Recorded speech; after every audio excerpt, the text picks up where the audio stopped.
Bonjour à tous. Alors là, je me situe vers le bâtiment de stockage qui est là.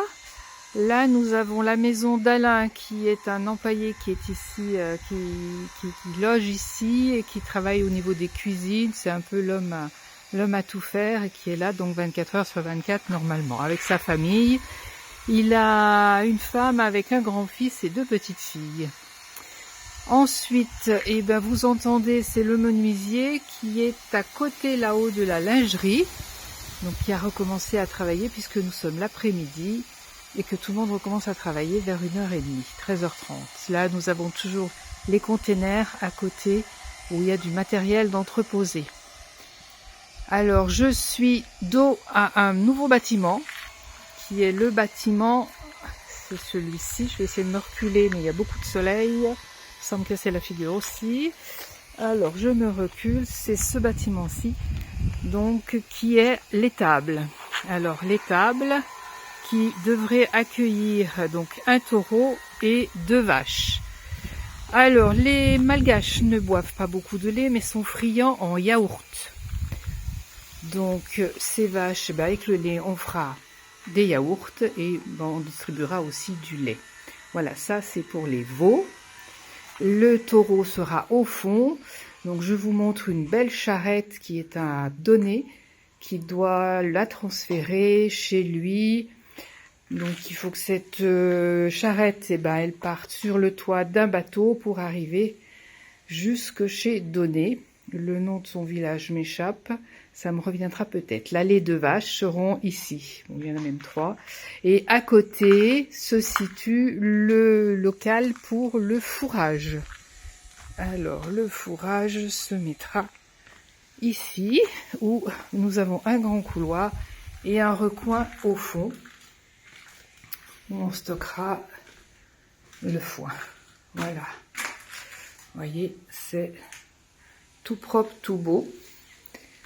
La porte a été faite cette semaine. Les écoulements sont en train d'être effectués. Voici.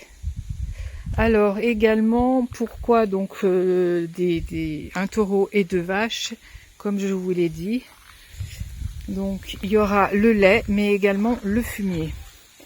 Parce que si vous voyez bien, là, vous avez des rizières. Donc la bande verte claire, c'est les premières rizières lorsqu'on descend. Et ces rizières produisent, mais produisent encore pas suffisamment. C'est-à-dire que pour une année, la quantité de riz est estimée à 10 tonnes. Donc, pour l'instant, ça n'est pas encore 10 tonnes. Cette semaine, il a été acheté 2 tonnes de riz.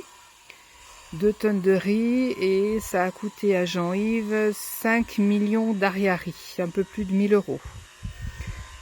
Si on veut que la production soit suffisante, il faut que ces rizières bénéficient un petit peu de fumier. C'est pour ça que ça sera important que ces vaches soient là pour qu'on puisse bénéficier de fumier et qu'on les mette au niveau des rizières. On pourrait acheter, mais c'est toujours pareil, acheter du fumier de zébu, mais le zébu, il n'y en a pas beaucoup, donc il faudrait vraiment aller bien loin ou racler bien loin pour pouvoir avoir suffisamment de fumier. Donc là a été construit donc cette étable qui accueillera bientôt le taureau et 2 vaches. Au niveau de la route, il est fait aussi des écoulements. Donc la route sera, quand ça sera tout fini, dallée aussi avec ces dalles noires qui ont été offertes par le travail des élèves des tirelires de Marly. Alors il faut revenir dans les reportages précédents où on vous explique que les tirelires, donc c'est des enfants de Marly qui ont offert l'argent qui leur était un petit peu destiné à Madagascar, et ici donc le père Jean-Yves avait acheté des dalles en granit qui servent à daller les routes. Donc celle-ci sera dallée et il y aura des caniveaux qui seront posés également comme celui qui est devant. Voilà. Je vous souhaite à tous une bonne continuation et à bientôt pour le prochain reportage.